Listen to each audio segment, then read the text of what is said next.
The test is in 4 parts: Part 1, Part 2, Part 3, and Part 4. Now look at Part 1. Part 1. You will hear Joanne describing her home city of Darwin in Australia to a man called Rob, who hopes to go there. First, you have some time to look at questions 1 to 5.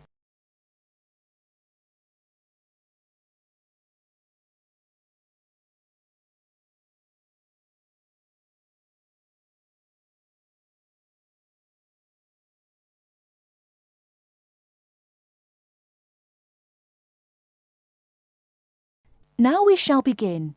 You should answer the questions as you listen, because you will not hear the recording a second time. Listen carefully and answer questions 1 to 5.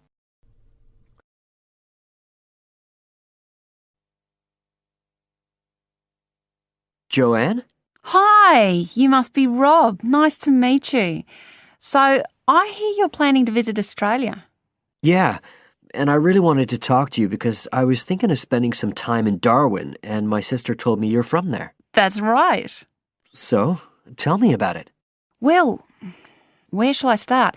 Well, Darwin's in what they call the top end because it's right up at the northern end of Australia, and it's quite different from the rest of Australia in terms of cultural influences. In fact, it's nearer to Jakarta in Indonesia than it is to Sydney, so you get a very strong Asian influence there. That means we get lots of tourists. People from other parts of Australia are attracted by this sort of international cosmopolitan image. And as well as that, we've got the same laid-back atmosphere you get all over Australia, probably more so, if anything, because of the climate. But what a lot of the tourists don't realise until they get there is that the city's also got a very young population. The average age is just 29, and this makes the whole place very buzzy. Some people think that there might not be that much going on as far as art and music and dancing and so on are concerned because it's so remote. I mean, we don't really get things like theatre and opera in the same way as cities down in the south, like Sydney, for example, because of the transport expenses. But in fact, what happens is that we just do it ourselves. Lots of people play music, classical as well as pop, and there are things like artists groups and writers groups and dance classes. Everyone does something. We don't just sit and watch other people. You said it's very international? Yeah, they say there's over 70 different nationalities in Darwin. For instance, there's been a Chinese population there for over 100 years. We've even got a Chinese temple. It was built way back in 1887, but when a very bad storm, a cyclone in fact, hit Darwin in the 1970s, it was almost completely destroyed. The only parts of the temple that survived were part of the altars and the stone lions. But after the storm, they reconstructed it using modern materials. It's still used as a religious centre today, but it's open to tourists too, and it's definitely worth going to see it. Oh, and as far as getting around goes, you'll see places that advertise bicycles for hire, but I wouldn't recommend it. A lot of the year it's just so hot and humid. Some tourists think it'll be fine because there's not much in the way of hills and the traffic's quite light compared with some places, but believe me, you're better off with public transport. It's fine and not expensive. Or you can hire a car, but it's not really worth it. What's the swimming like? Well, there are some good beaches, but the trouble is that there's this nasty creature called the box jellyfish, and if it stings you, you're in bad trouble. So you have to be very careful most of the year, especially in the winter months. You can wear a lycra suit to cover your arms and legs, but I wouldn't like to risk it even so, personally.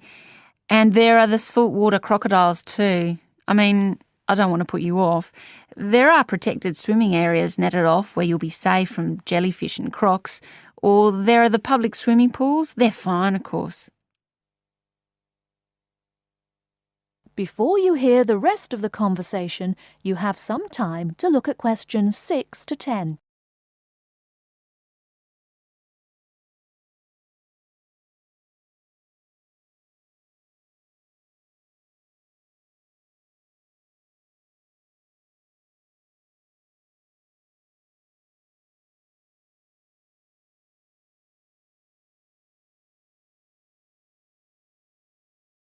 Now listen and answer questions 6 to 10. So, which places would you specially recommend? Well, one of the most popular attractions is called Aquascene. What happens is every day at high tide, hundreds of fish come in from the sea, all different sorts, including some really big deep sea fish. And some of them will even take food from your hand. It's right in the middle of town at the end of the esplanade. It's not free. I think you have to pay about $5, but it's definitely something you have to experience. Then, of course, Darwin has a great range of food, being such a cosmopolitan place. And if you don't have lots to spend, the best place to go is to Smith Street Mall, where they have stalls selling stuff to eat. There's all sorts of different things, including Southeast Asian dishes, which I really like. You'd think there'd be plenty of fresh fish in Darwin, as it's on the coast, but in fact, because of the climate, it mostly gets frozen straight away. But you can get fresh fish in the restaurants on Cullen Bay Marina. It's a nice place to go for a special meal, and they have some good shops in that area too. What else? Well, there's the Botanic Garden. It's over 100 years old and there's lots to see. An orchid farm, rainforest, a collection of palm trees, a wetlands area. You can easily spend an afternoon there. That's at Fanny Bay, a couple of kilometres out to the north. Then, if you've got any energy left in the evening, the place to go is Mitchell Street. That's where it all happens as far as clubs and music and things are concerned. You'll bump into lots of my friends there. Talking of friends, why don't I give you some email addresses? I'm sure they wouldn't mind. That is the end of part 1. You now have half a minute to check your answers.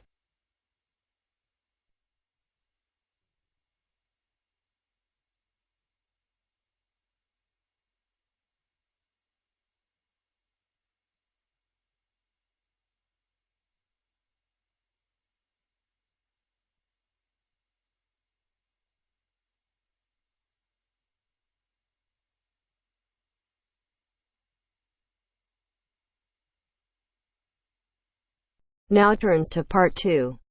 Part 2. You will hear a speech given by the head of a company to some new employees. You have 30 seconds to look at questions 11 to 16.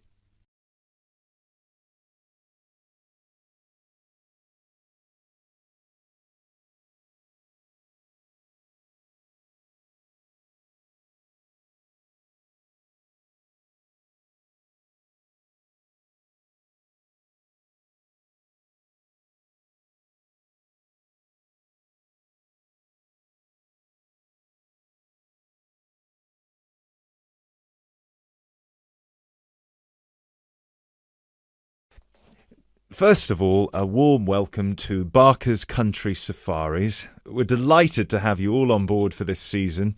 I know you've all been told a bit about the company when you had your job interview, but I thought it would be worth telling you a bit more about ourselves. Barker's was set up 10 years ago by myself, John, and my then girlfriend and now wife, Nancy. We started it initially just as a hobby. We felt that there was a good opportunity to share our love of the countryside in this part of the world with the many visitors who come here. As you know, most people come for the beaches in the summer, but there is so much more to the region, and this is what we wanted to exploit. Nancy and I were born near here, and as teenagers we went climbing, kayaking, white water rafting, potholing, and just straightforward walking. This district is in our blood, and we love it. While we were still at university, we started taking small groups of visitors out into the national park in Nancy's brother's old Land Rover. We'd drive them around the back lanes and into the forest, We'd also organise rock climbing tours for friends of friends. Then, each year, without us having to advertise, people came back to us to ask for more excursions and trips. So, 5 years ago, we gave up our other jobs to focus full-time on Barker's Country Safaris. Now, 2 years after that, we set up the activity tour part of the business, and 1 year ago, we expanded into organising activities for school groups during term time.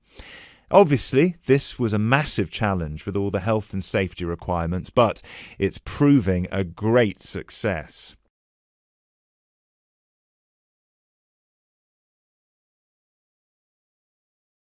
You now have 30 seconds to look at questions 17 to 20.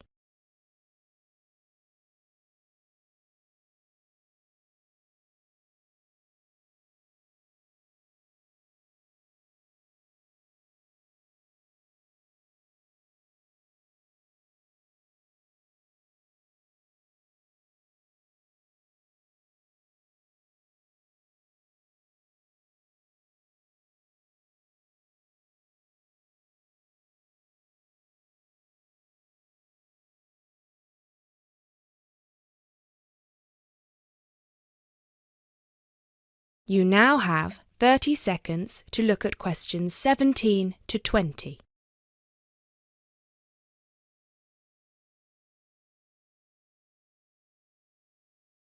Anyway, we'll certainly not be dealing with school parties during the summer holidays. Our clients for the next 3 months are mostly family parties or groups of friends, and I'd like to talk a bit now about the tours we offer and what your responsibilities will be. Our most popular excursion is the Woodland Tour and Trail. Now, often this is sold out and we have all of our 10 jeeps in convoy with 8 people in each jeep. It's a lot of fun. These tours really offer a taster of what we can provide. So as both driver and guide, it is important that you do a good job here so they come back for the bigger tours. I will talk about the commission package later. As the summer days are so long, we have 3 tours each day, but you will not be expected to work on more than 2 of them. Morning tours start at 8 a.m. and go to midday. Afternoon tours are from 2 p.m. to 6 p.m. and then evening ones 7 p.m. to 11 p.m. All the tours follow the same route and you should have made yourselves familiar with all the key information. This was provided to you in the information pack you were sent when you accepted the job offer. This is important, so if you haven't had time yet, please do so now. Our second most popular tour is the Family Exclusive. Now, this tour is for the whole day and for only 1 group. Usually it is just 1 jeep, but sometimes there are 2 if the party is large. These tours go from 10 a.m. till 5 p.m. and include lunch at the Brown Bear in Lower Middleton. We have a number of different routes for these tours as we don't want our premium clients being made to feel that they are part of a large package deal. You will be told which route to take with your weekly schedule. Now, I'd like to move on to these specialty tour packages. These are the ones that we're keen to book people on once they've done the Woodland Tour and Trail trip.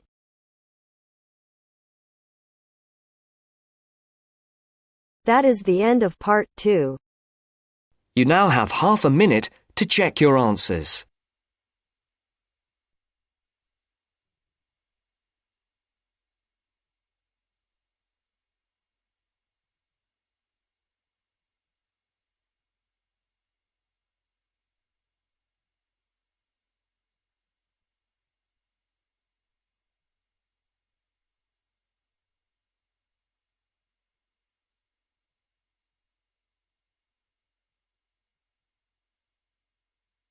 Now turns to part 3. Part 3. You are going to hear a lecture about the Miners Hotel. First, you have some time to look at questions 21 to 24.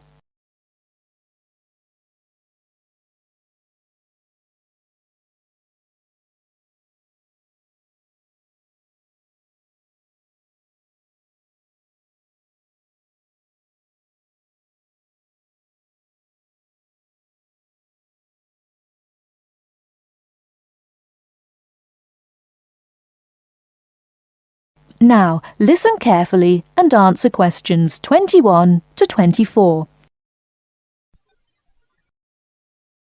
Good evening and welcome to the Minor Hotel. We are pleased to have you as our guest. I will give you a brief information session to tell you everything you need to know to make this a pleasant stay. The Minor Hotel was built in the 1850s, during the Gold Rush period, also nicknaming our state the Golden State. People from all over the country and even from other countries came to seek their fortune here in these hills, creating cities overnight. In this city, many Gold Rush hotels soon opened up. This particular hotel was built in 1851, but was destroyed during an earthquake. It was rebuilt in 1995 to recreate the feel of the Gold Rush, complete with articles and actual photographs from during the 1850s. Our hotel is divided into two buildings, one called the Gold Tower and the other is named the Fortune Tower. You will be staying in the Fortune Tower on the 25th floor, complete with great views of the city. Your room is the best room in the hotel, complete with private living room and hot tub. Here is your room card. On the card it will say FT, meaning Fortune Tower. On the bottom of the card it will say 2515. The 25 stands for the 25th floor, and the 15 stands for the 15th room on that particular floor. Before you hear the rest of the talk, you have some time to look at questions 25 to 30.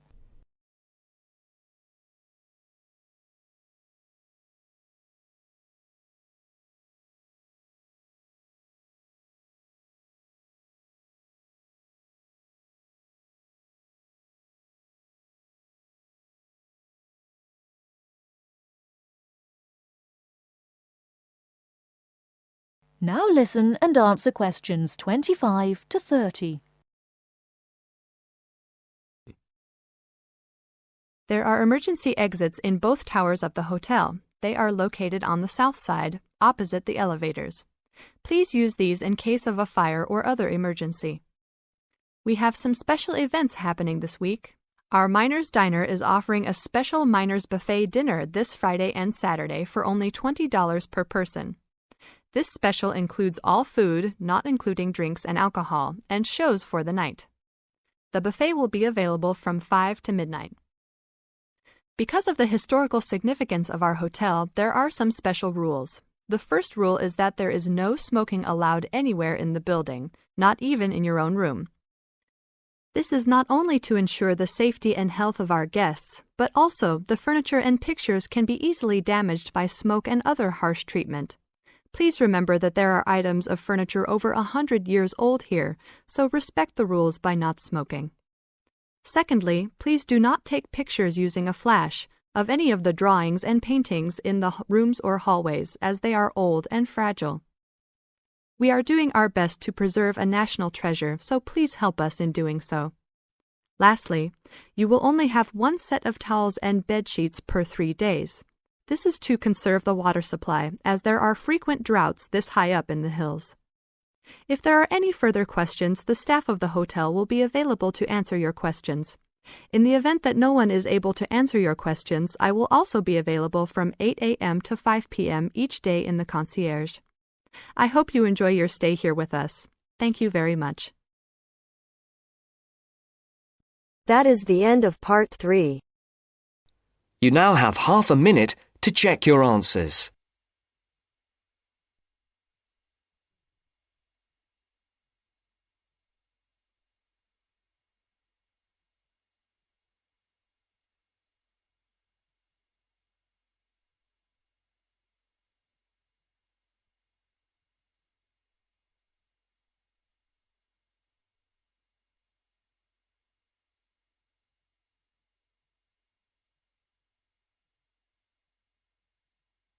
Now turns to part 4.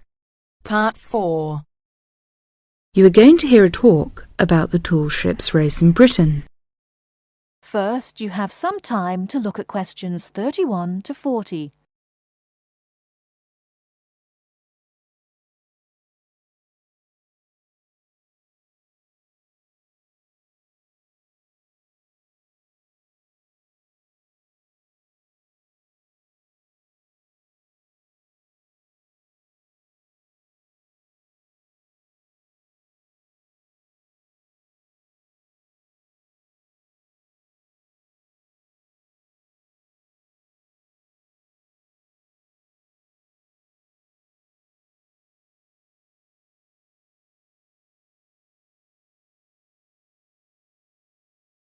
Now listen carefully and answer questions 31 to 40. In July 1956, a fleet of 21 sailing ships from 11 countries raced each other from Torbay in Devon to Lisbon. The ships had been converted from cargo carrying to sail training ships. However, their future seemed uncertain, and the purpose of the gathering was to mark the passing of the age of the sail. What happened instead was that the sailing ships refused to say goodbye, and 2 years later they raced again, and the fleet was even larger. It was then that the title "The Tall Ships" was given to them, and the name remains today. The original organisers, the Sail Training Ship International Race Committee, now called the Sail Training Association, saw that a new international movement had begun, adventure training under sail.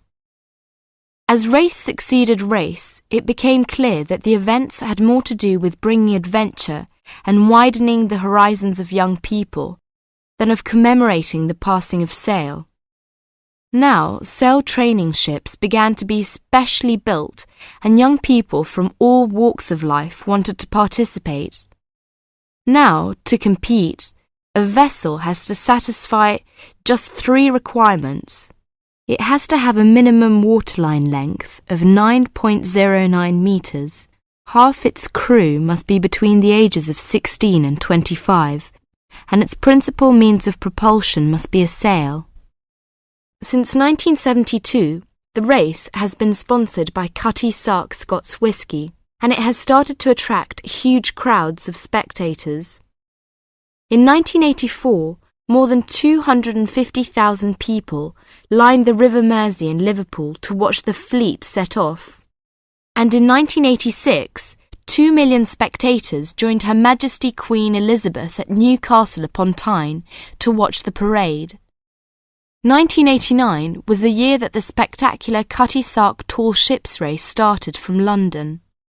A grand fleet of up to 100 vessels gathered on the River Thames near Tower Bridge on Tuesday the 4th of July. The only thing that the racing yachts, ancient and modern, had in common was their young crews. Few were expert sailors, and the majorities were strangers to the sea and to each other. Between Tuesday the 4th of July, when the fleet began to assemble, and Saturday the 8th of July, when the ships took part in a grand parade of sail down the River Thames, vessels were berthed on either side of Tower Bridge. Some were moored in the Pool of London, opposite the Tower of London, while others were moored to the east of Tower Bridge. Smaller vessels were accommodated in St. Catherine's Dock. Many of the larger ships were open to the public. It was an amazing and historic spectacle as the ships sailed slowly up the River Thames. That is the end of part 4. You now have half a minute to check your answers.